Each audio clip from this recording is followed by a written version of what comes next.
不好意思啊，让大家久等了，耽误大家吃饭了吧？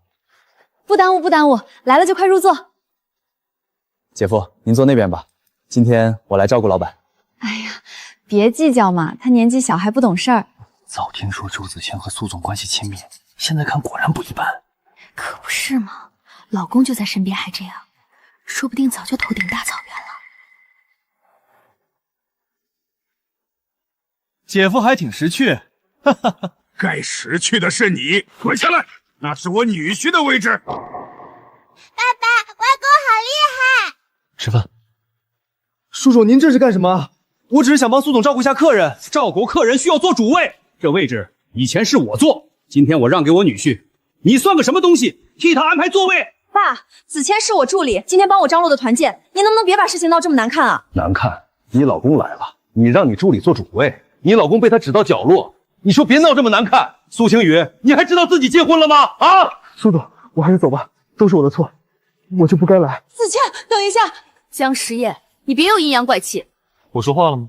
你这副样子不就是给人看？我坐角落吃饭，你助理被你爸泼了，你冲我发火。苏晴雨，你分得清谁是你老公？姐夫，我真的没有别的意思，主要是苏总平时忙啊，我也只是习惯了照顾他而已。习惯到做主位。石爷，回去坐吧。你请的人你自己处理，他要是不走，我走。以后苏家的饭局也不用叫我。你先去洗手间整理一下。不是整理，是滚！爸，你非要为了一个座位，把所有人脸都撕破吗？这根本就不是一个座位问题，这是你把你老公的脸扔到地上给外人踩呀！叔叔，您打人泼人，我都录下来。苏总，您放心，我不会让您白白受这个气。豪门岳父当众泼男员工，原配冷眼旁观。这原配也太狠了吧！这男的一看就是吃软饭的，仗着岳父撑腰欺负打工人。苏青鱼公司压榨员工，老板老公还摆架子。扒出来了，周子谦名校总助，结果被原配羞辱。前因全被剪掉了，评论区更是不分青红皂白，骂得更是难听。苏青雨一夜没回家。江时言，这下你满意了？视频又不是我发的，可事情是你爸闹出来的。那是你爸，你还有脸回来？现在公司门口堵了记者，客户那边电话都被打爆了。爸，求你了，你就去道个歉，先把热度压下来。我道歉？爸，子谦只是个小伙子，您泼他是事实啊。苏青雨，道歉的话可以。你总算懂事了。先把完整视频看完。看清楚了吗？你还有10分钟。什么意思？用公司官方账号发完整视频，向我和你爸道歉。江时宴，你别把事做绝。做绝的人到底是谁？你知道公司现在多难吗？一个视频发出去，子谦就完了。那他发剪辑过的视频时候，想过和你爸会不会玩吗？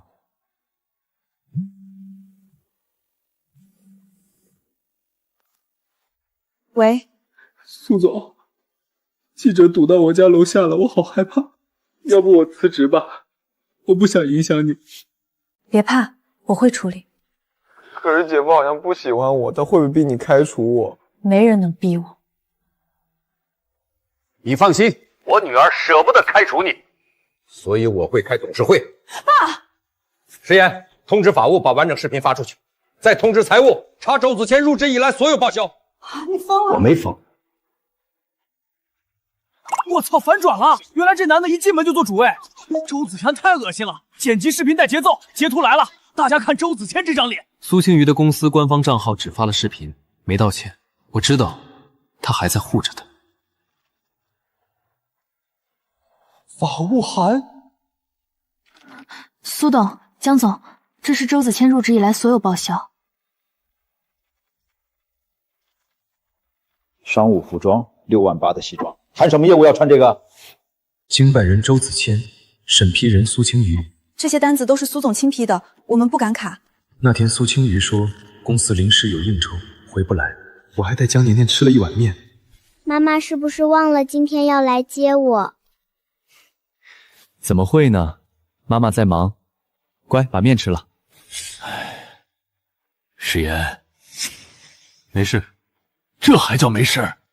爸，我早有心理准备，您就放心吧。只是没想到，他连我生日都没放过。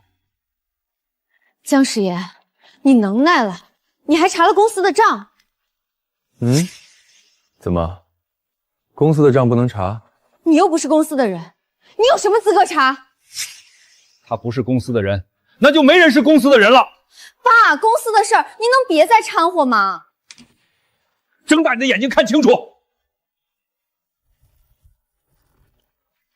这份协议不是早就什么？是不是早就被你扔了？你忘了吧？公司成立那年，启动资金的800万，可是我外公留给我的房子卖掉才换来的。那都是婚内的共同财产，婚前财产公证、转款记录、股权登记全在，你还有什么话好说？你到底什么意思？这张单子你得解释解释吧。那是出差，正好就在我生日那天，临时安排的吗？就只开1间房。那是因为当时酒店满房，所以才……那让我们听听周子谦怎么说。你录音？抢什么？苏总，那天要不是你非说姐夫生日没意思，我们也不会住在一起啊。姐夫那种人也挺可怜的，守着家，带着孩子，还真以为自己是苏家男主人。别提他。那我呢？我算什么？等项目过了，我会给你个交代。交代什么来？你听我解释，这只是酒后的胡话，我没碰他。我问的是，你拿我的钱养他的体面，现在还想让我和你爸给他道歉？你非要把话说这么难听吗？难听？你干的事难道就不难看了吗？爸，您不了解他，他跟着我加班应酬，替公司挡了多少酒，他没有功劳也有苦劳。所以苦到你床上去了？你能不能别这么庸俗？爸，别激动，先坐下。明天上午9点召开临时股东会。你想干什么？查账、停职、解除周子谦职务。不可能。那就报警吧。虚假报销，挪用公司资金，金额超过30万。苏清瑜，你是审批人，你也跑不了。江师爷，我们是夫妻。从你让他做主位那一刻起，你就没把我当丈夫。石燕，别跟他废话，该怎么做就怎么做。爸，我是你女儿，所以我才更觉得丢人。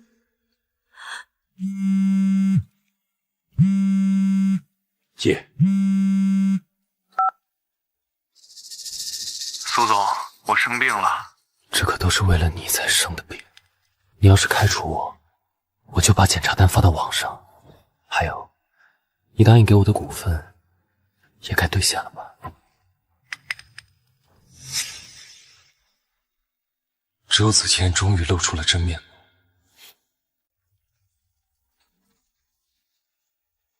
苏董，对不起，昨天我太害怕了。我知道你恨我，可我生病也很可怜。今天临时股东会3件事：第一，审议周子谦向虚假报销问题，那些都是苏总同意的，所以第二，审议苏清瑜审批失职问题。第三，暂停周子谦总助职务，封存他所有工作账号。江师爷，你凭什么？凭我是公司股东，就算你是股东，也不能公报私仇。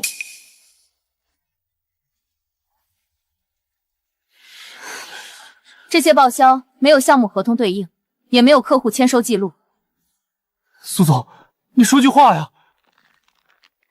这些费用是我批的，理由？商务需要。酒店开房也是商务需要。姐夫，你一定要这样羞辱我吗？我生病了，我是为了苏总才会生病的。你再逼我，我就去曝光你们！周先生，你确定你生病是因为苏清瑜？当然。好，请赵医生进来。这是市人民医院的赵主任，你手里的检查单就是他们医院开的。赵主任刚才已经确认过，这张检查单是真的，但生病的时间是你入职前。你和他入职前就认识了？他是在入职后才认识他的。你们查我！你拿病历威胁我的时候，就该想到会被查。周先生，现在你还确定这个病是因为我女儿才得的？表决吧。江诗言，你以为你赢了？你女儿今天下午放学，对吧？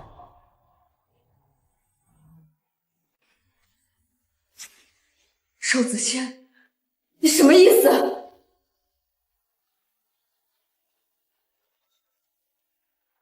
对不起，您拨打的电话暂时无人接听。您拨打的电话暂时无人。走，去学校。你不用去，甜甜也是我女儿。那你就记住，是你把危险带到她身边。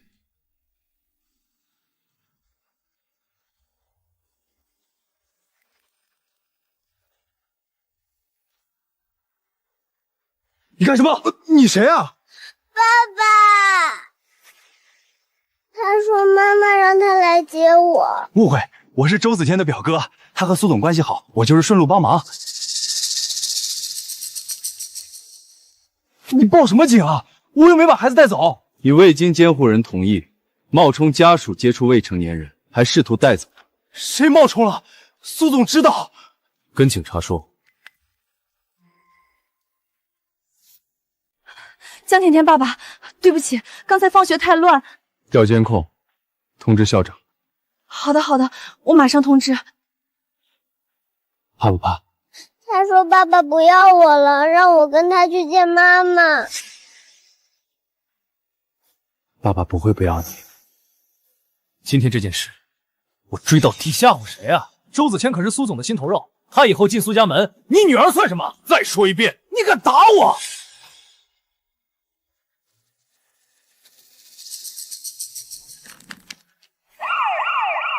我只是帮我表弟出气。实验，我不知道这件事，让我跟甜甜说句话。别挡路。爸，我真的不知道。你不知道的事儿太多了。左律师，江先生，离婚诉讼准备好了吗？材料齐了，随时可以提交。明天提交。离婚诉讼提交后，苏青雨开始慌了。实验，我错了，我们谈谈周子谦的事，我会处理。甜甜不能没有妈妈。现在想起自己是妈妈了。甜甜这几天睡得不踏实，晚上听见一点声音就会惊醒。我请了假，在家陪她。岳父也搬了过来，他不再替苏清月，只给江婷婷做饭，陪她拼积木。江先生，我们的诉求是离婚、孩子抚养权、夫妻共同财产分割，以及苏女士在婚内存在重大过错的证据提交。另外，公司部分，您和苏先生可以另走股东权益保护程序。走。有事说。实验，我们别闹到法庭。诉讼已经提交。你真要这么狠？你带周子谦去酒店的时候，觉得狠吗？我说过我没碰他。你碰没碰，不影响你脏。爸，你一定要站他那边。我站理。那我呢？我也是你女儿。你要是个像样的女儿，我用得着站他这边？实验，我可以签离婚协议，孩子归你，我每月给抚养费，房子也给你住。条件呢？撤回对周子清的报案，别再查公司账。所以，你来求和，是为了他。这事再闹下去，公司就毁了。公司毁是因为你挪用公司钱养助理，不是因为我查账。江时宴，你非要逼死我！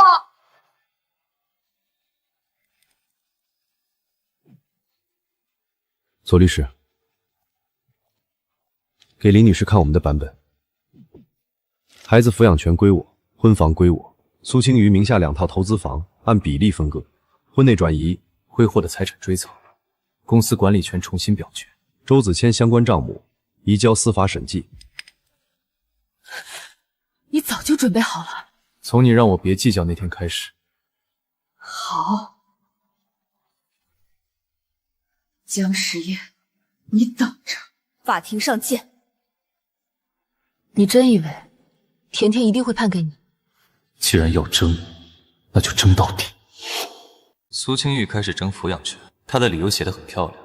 我长期没有正式工作，经济能力不足，他大概忘了您名下有股权、有房产，还有过去5年自由职业收入流水。他不是忘了，他只是一直觉得我在家就是没价值。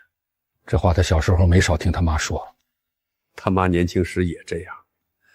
我忍了一辈子，忍出一个糊涂女儿。爸，那不是你的错，所以我不能再让你忍。你现在变得我都不认识了。说正事，你以前不是这样，以前你也不是这样。诗嫣，甜甜跟着我能上更好的学校，见更大的世界，你没必要用孩子报复我。你知道甜甜班主任叫什么吗？他花生过敏，你知道吗？这些生活小事，他最怕什么？他怕我们吵架，他还怕你带陌生男人出现在学校，因为周子谦表哥那天告诉他，爸爸不要他。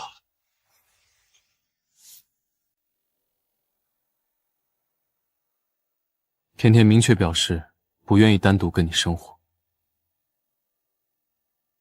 你带他去做心理评估？是。你真狠。我让孩子说出害怕叫狠，你让孩子害怕叫什么？苏总，你来干什么？你不接我电话，我只能来找你。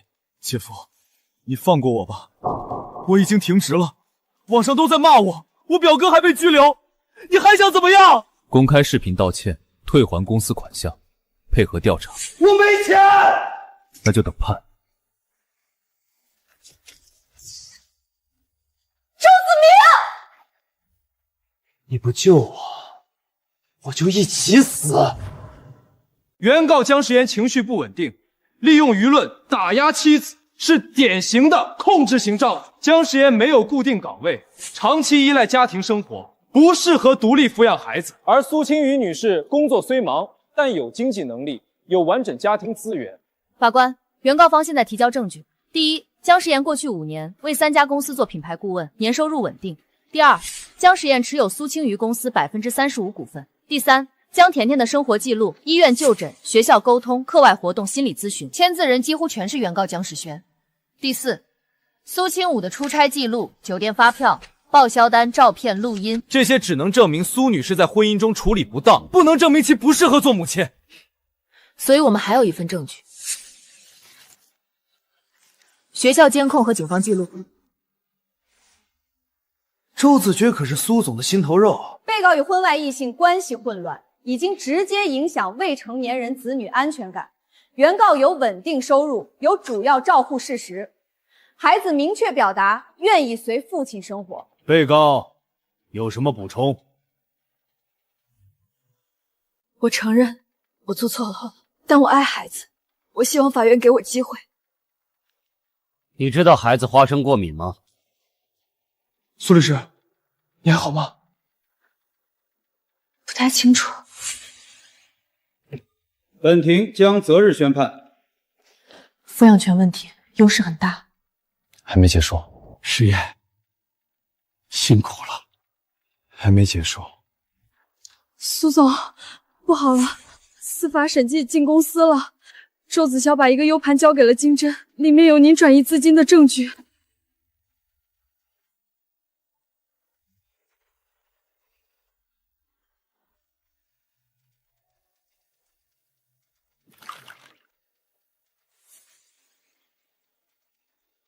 怎么敢？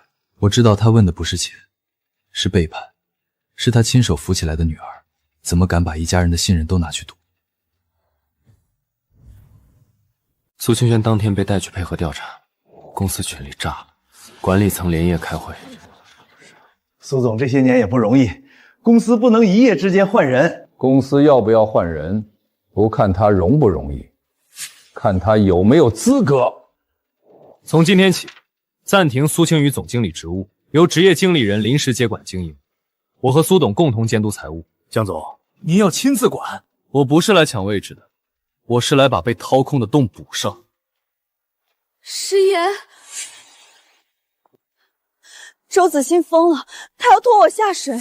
那些钱有一部分是他让我转的。审批是你签的。我知道，我现在才知道他一直在留证据，他从一开始就在算计我。你也在算计我。你把我当家里的摆设，把公司当你的私产，把我给你的钱和信任都拿去哄他。石夜，我后悔了。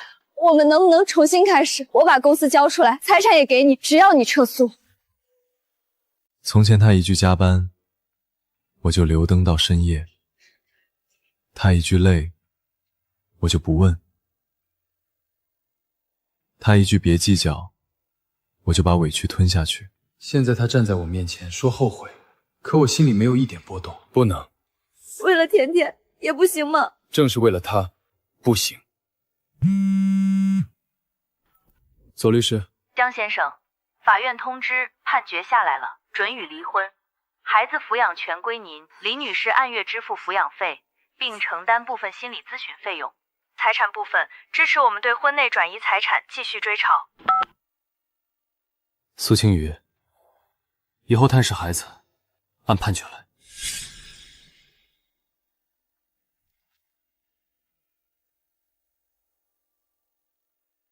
石夜！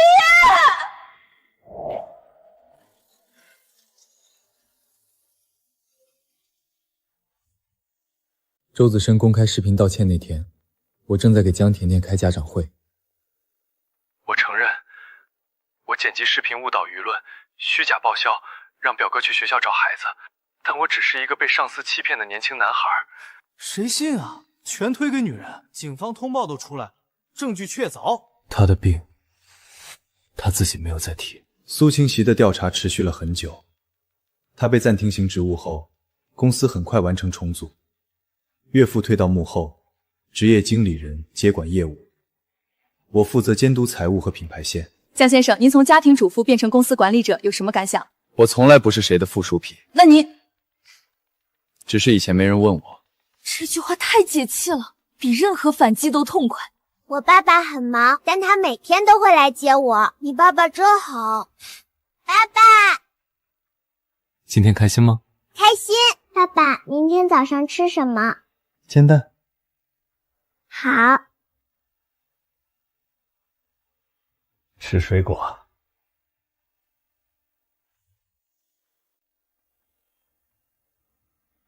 师爷，以前家里很多委屈，我都看见了，但我没管够。我总想着你们年轻人的事儿让你们自己过。苏青瑜糊涂，我骂两句就算了，可我没想到他能糊涂到这个程度。爸，都过去了，不能一句过去了就算了。这是我名下那20%股权的委托管理协议。我老了，管不动，以后投票权交给你。爸，这太重了。不重，你配得上。爸爸最厉害。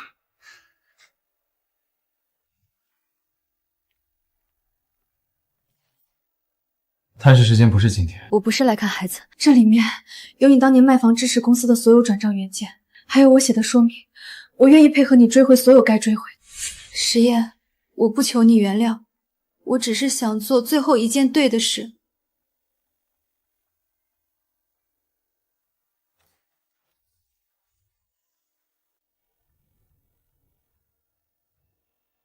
不想去的话，我们就不去。我去。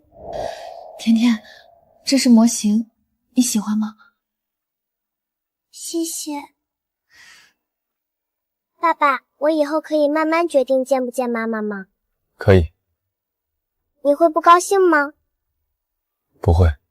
那我也不会为了让别人高兴去做自己害怕的事。这就对了。公司重组后，业务反而稳了下来。过去靠私人关系撑着的项目，被一批更干净的合同替代。那位置你坐。我第一次坐上那张椅子时，想起团建那天，那时我没吵，不是认输，只是有些关系烂到根上，吵也救不回。苏青瑜的案子最后以退赔、罚款和限制任职收尾，他失去了公司职务，也失去了最看重的体面。听说他后来去了一家小公司做顾问，没人再叫他苏总。我错了，错了就承担，不必告诉我。我还是不去了吧。去，为什么不去？又不是我们丢人。江总，您坐这儿。坐。这是你的位置。爸爸，今天还会有人抢座位吗？不会。谁敢？来，江总，外面有人想见你。谁？是苏女士。告诉她不方便。好的。他说把这个交给您就走。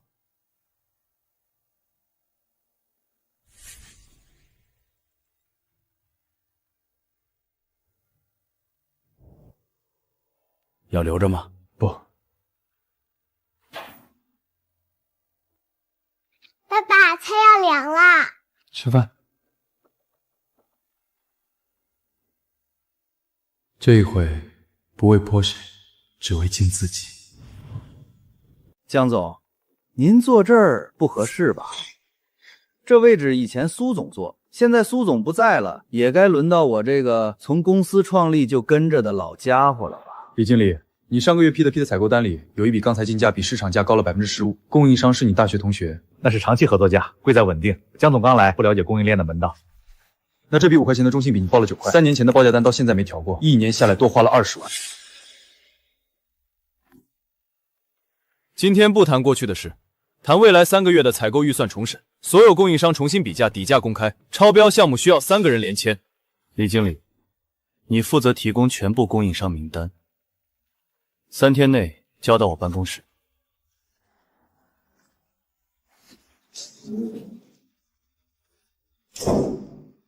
那椅子我早上擦过了，他们想坐就让他们坐，但坐不稳是我的问题，坐得稳才是你的本事。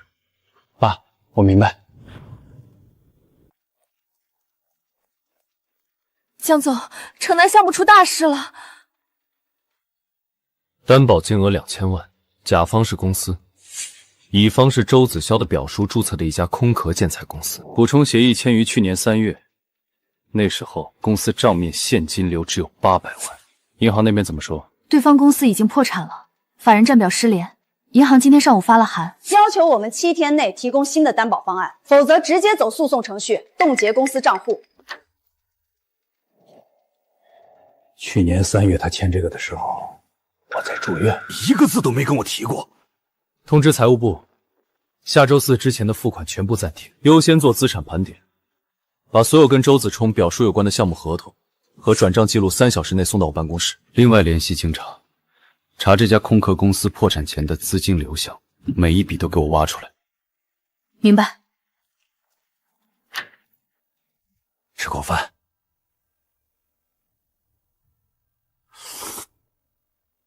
爸，这笔钱不止周子轩一个人用了。去年4月到6月，有3笔转账从周子婷表叔公司流进了另一家投资公司，法人展表是苏青雨的表姐。查，不管查到谁头上，查到底。江总，外面有位陈女士想见您，说是苏青怡的大学同学，也是公司以前的合作方介绍来的。石岩，好久不见，你应该还记得我，上次在医院门口遇见过。有事说事，我下午还有2个会。这是青雨让我转交的，他说他在城南项目那个担保协议里其实留了一手，他当时签补充协议的时候都复印了，上面有周子明表叔亲笔写的资金用途说明，钱是拿去炒期货的，不是用于公司经营。这张纸能帮你们在银行那边脱责。他为什么自己不来？他不好意思见你，而且他现在市会征成人期间，出远门要报备，嫌麻烦。但公司的事，我们自己会处理，该查的查，该赔的赔，不差他这一张纸。苏叔，青鱼毕竟是你女儿，我知道她是我女儿，所以她更应该明白，做错事不是第一张纸就能抹掉的。江时宴，你够狠的。门在那边。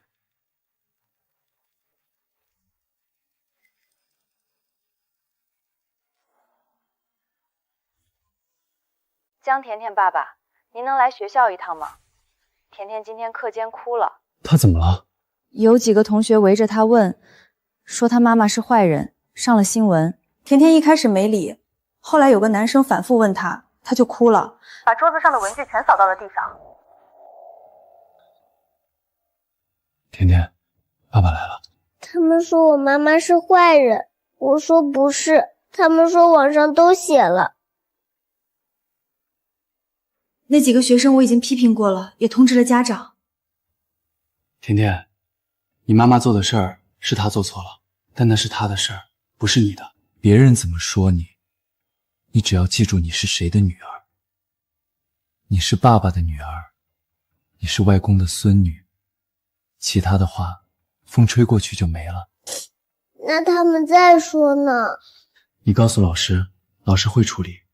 如果处理不了，爸爸来学校，你自己不用跟他们吵，你吵不赢，因为他们说的不是事实。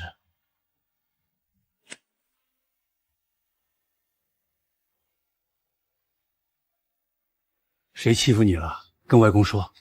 没人欺负我，我自己难过的。难过就难过一会儿，难过完了去给月季浇水，花听见你哭会长得更红。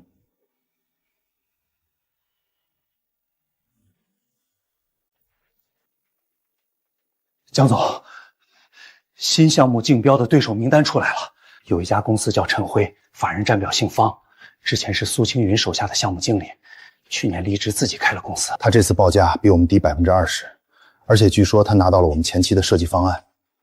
这个人当初走的时候带走了3个业务员，苏青瑜没追究，现在回来抢标是有备而来。设计方案被泄露的证据有没有？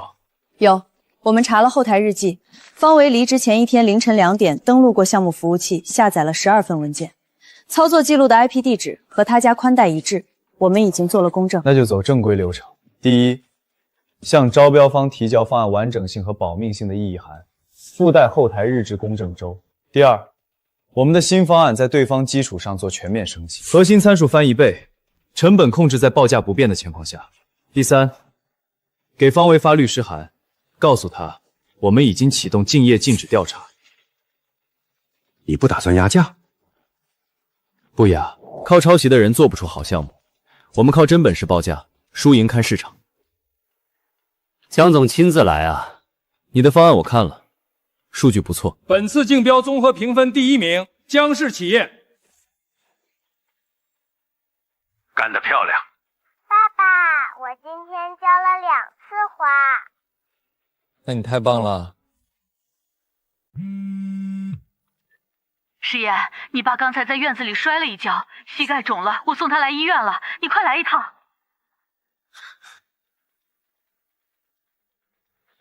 没事儿，踩到青苔滑了一下，没有骨折，但软组织挫伤严重，需要卧床静养2周，尽量少走。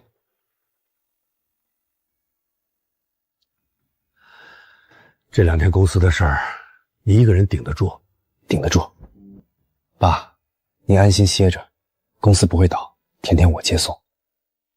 那天晚上我做了3件事。第一，给公司管理层群发邮件，明确未来2周的审批权限临时调整，所有日常事务由部门负责人联签，重大决策直接给我打电话。第二，联系了物业，明天一早来清理院子里所有青苔。第3件，在甜甜书桌旁加一张桌子，每天晚上回来在她旁边办公。你以前在家带孩子的时候，每天也做这么多事儿？苏青瑜那时候忙，家里的事儿你都干了，我没夸过你。那时候没觉得累，就是有时候等甜甜睡着了，一个人坐阳台上，不知道该干什么。以后你忙到再晚，阳台上有人陪你。陈辉的方维想挖我过去，开的价是现在的2倍，我没答应，但我得跟您说一声。方维给你开的什么条件？技术总监加股份，他说他明年要上市。你怎么想的？我想了想，他在招标会上抄我们的方案，这种事干1次就会有第2次，跟着这种人走，哪天他被人告了，我也得跟着吃官司。谢谢。谢什么？江总，你别嫌我说话直。以前苏总在的时候，公司像个江湖，讲的是关系。您来了之后，公司像个工地，讲的是砖和水泥，一块一块往上垒，累是累，但踏实。老周今天跟我说，方维想挖他，他没去。老周是公司第1批招进来的技术员，连他都这么说，说明你的路走对了。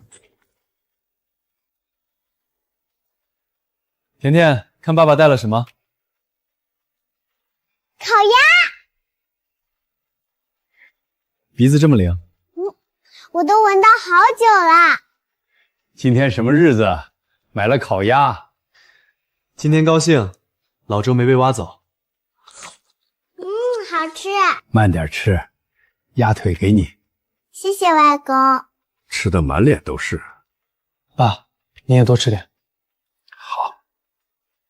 爸爸，以后我们每周都吃烤鸭好不好？好，每周都吃。爸爸，明天我生日，你会给我买蛋糕吗？已经买了，巧克力味的，上面还画了一朵月季。蛋糕师傅照着太白宫院子里那丛花画的。耶！生日想要什么礼物？想要我爸爸和外公陪我去动物园。行，外公明天补拐杖也陪你去。爸爸好看吗？外公好看吗？好看，我们甜甜最好看。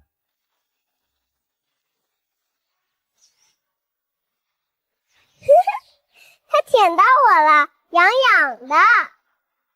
慢点喂，别让它咬着手。外公，他很乖的。江先生，您的快递。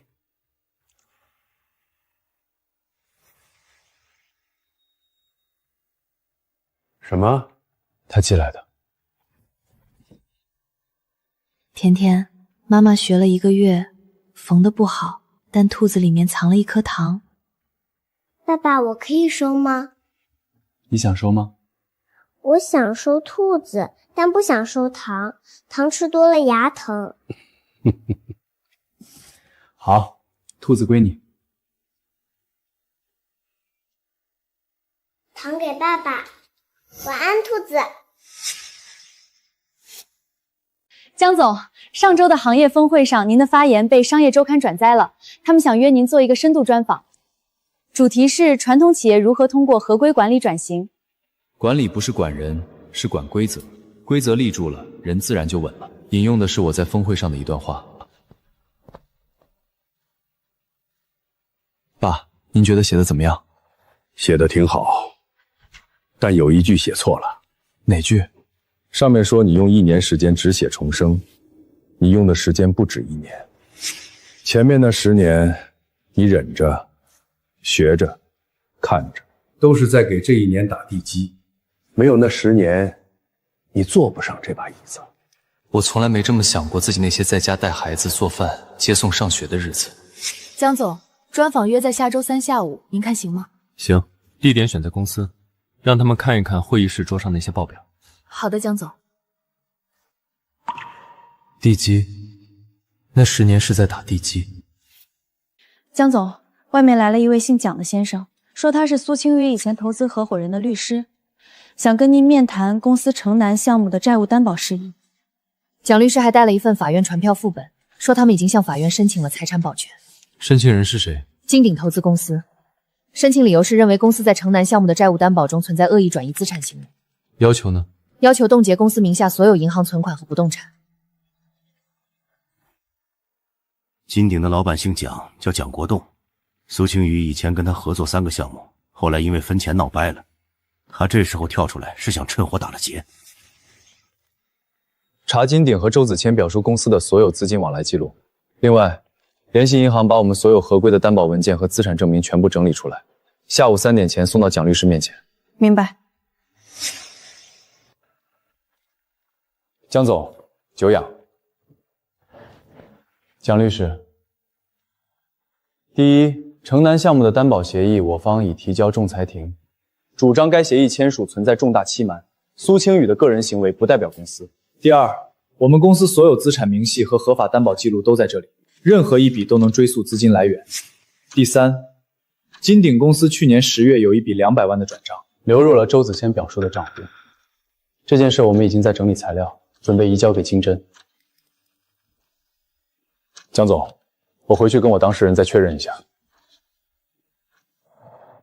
你什么时候查的金典？上周，方威竞标失败之后，我就在想谁会接下一棒。苏青雨的旧关系网能用的就那么几个人，你比你外公还细。我找你们蒋总。江总，有位蒋先生要见您，没有预约。蒋总，久仰。请。城南项目那笔钱，你们公司总要给个说法。2000万不是小数目。蒋总，您认识周子谦的表叔吗？不认识。那去年10月，金鼎公司往他的账户转了200万，您怎么解释？那是正常的业务往来。正常的业务往来，备注栏写的是还款。还款的前提是您借过钱给他。您借了200万给一个空壳公司的法人，不签合同，不走公账，现在他破产了。您转头来找我们公司要城南项目的钱，蒋总，您觉得法院会怎么办？蒋总，您查得挺细。我做事喜欢把底牌翻出来给人看。您今天来，如果是谈和解，我们可以在仲裁庭上慢慢谈；如果是来施压，那您可以回去了。我们法院见。苏青雨以前跟我说，她老公是个软柿子，我看她是眼瞎了。石岩，把这份文件签了。爸，您这是要退休了？膝盖不行了，腿脚不利索，开会坐久了腰疼。公司你管了大半年，每件事都在规则上，我没什么不放心的。那您以后干什么？接甜甜放学，给月季浇水，把院子里那棵槐树的枝修一修。你以为我闲着？我比你还忙。石业，你外公把房子留给你是因为他信你，我把公司交给你也是因为我信你。你签了这字，不是让我走，是让我安心坐着。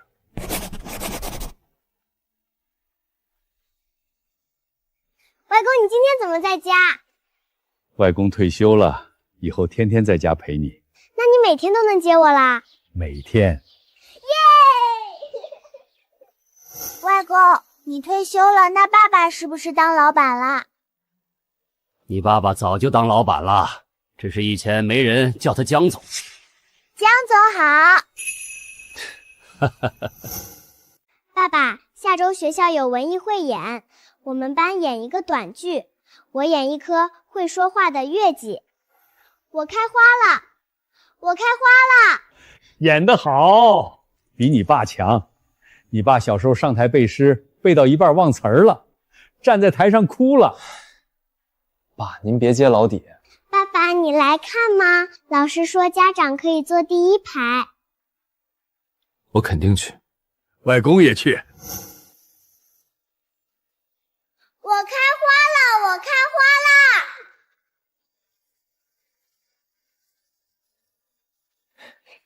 爸爸，我演得好吗？特别好。你那2句话比全剧其他人说的加起来都响亮。外公呢？我录下来了，以后你结婚的时候我放给你看。结婚是什么？就是像你爸爸那样，找到一个人愿意陪他很久很久。那我不要结婚，我有爸爸和外公了。没事没事。江总，城南项目的仲裁结果出来了。仲裁庭认定补充担保协议因苏青瑜个人重大过失导致无效，公司不承担连带责任。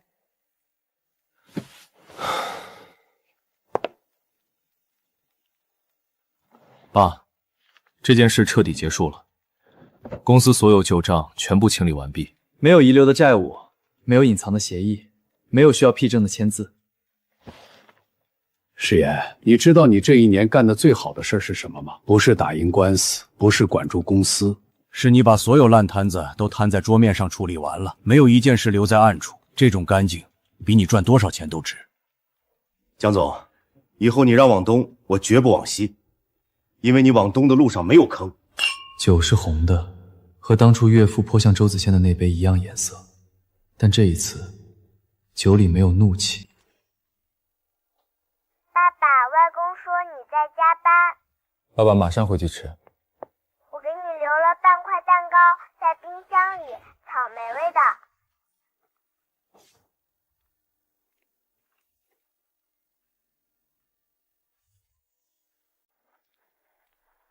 石燕，我能进去坐一会儿吗？就10分钟。我还有半个时去接甜甜，就在这儿说吧。这是你以前写的工作笔记，我整理东西的时候翻出来的，里面有你刚结婚那年列的5年计划，你还记得吗？那时候你说要做一家干干净净的公司。记得。那时候觉得5年能做很多事。其实你那时候说的每一条，后来都做到了，只是做到的时候我不在旁边了。你来找我，就是为了还这些笔记？算是吧。这些东西放我那里，我不知道该怎么处理，扔了舍不得，留着又觉得不属于我。甜甜最近在学校的小剧里演了一颗月季，演得很好，爸用手机录下来了。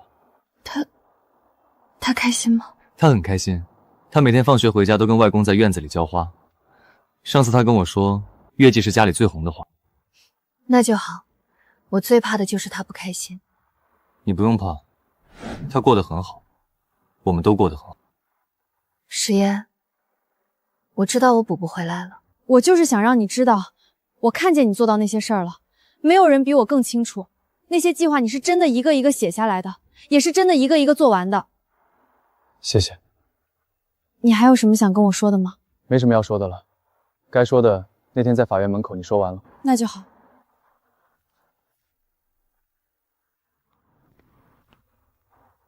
他以前从不承认自己错了，今天是第一次。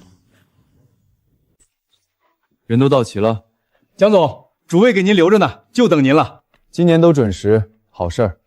江总，都坐。这椅子我下午擦过了，坐吧。谢谢爸。爸爸，今天好多人呀。都是公司的人，叫叔叔阿姨。叔叔阿姨好。甜甜好。您好，这是红烧鱼。今年辛苦了，明年继续。你也是，要好点了。早好了，今天下午接甜甜放学，我还帮她背书包了。外公背了5分钟，后来我拿回来了，他腰不好，我自己背。甜甜像他爸懂事儿。今年公司走了一些路，翻了一些坎，也清了一些账。明年不保证一帆风顺，但保证每一件事都在桌面上谈。这杯酒，敬规则，敬干净，敬所有不抄近路的人。我也敬。敬我的小月季。干杯！慢点喝，没人跟你抢。烟花。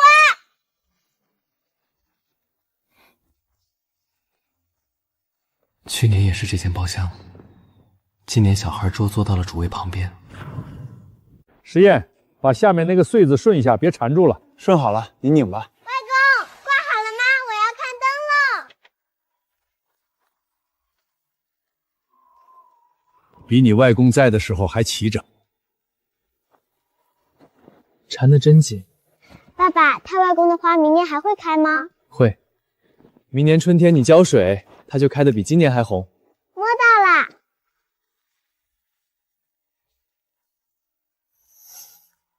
外公给我留醋。倒计时5分钟。好烫好烫。趁热吃。今年的馅儿比去年香。甜甜，新年许个愿。希望明年月季开得更多。